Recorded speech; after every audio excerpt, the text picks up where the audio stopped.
Pozdrav svima! Dobrodošli na moj kanal Ukusna hrana. Danas ću da napravim posnu grilijaš oblandu.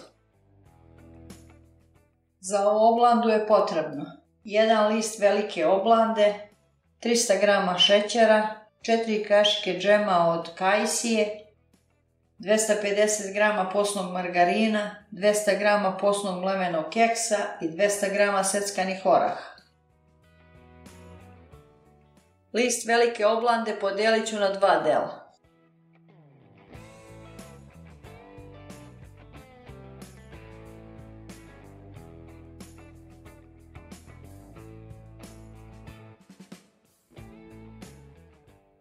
Šećer ću istopiti na srednjoj temperaturi.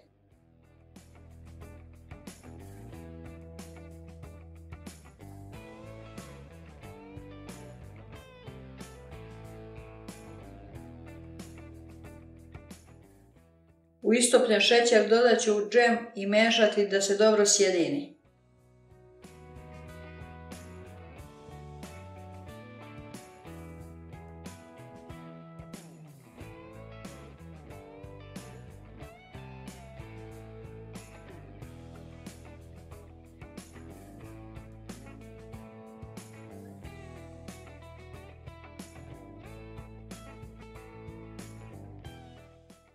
U smesu ću dodati margarin i mešati da se otopi.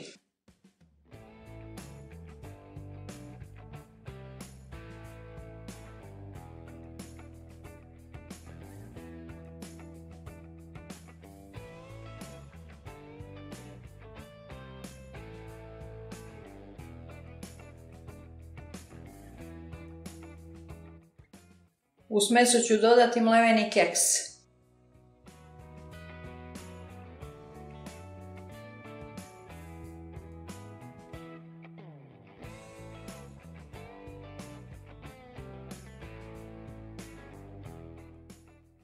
Dodat ću iseckane orahe i dobro izmešati.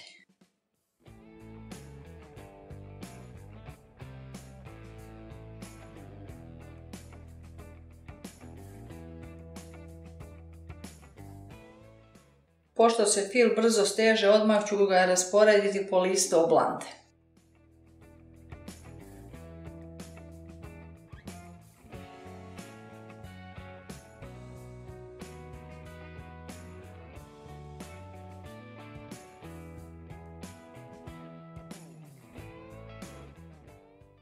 Preko fila ću staviti drugi list oblande.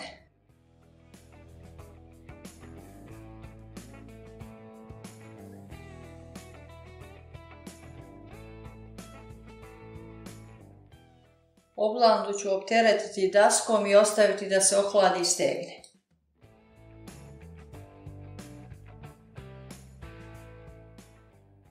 Posna grilijaš oblanda je fina i ukusna. Lako i brzo se napravi i dosta izađe, a pritom je i dekorativna. Fantastični sitni kolači. Prijavite se na moj kanal Ukusna hrana. Ostavite neki like ili komentar. Vidimo se uskoro sa novim receptom. Prijatno!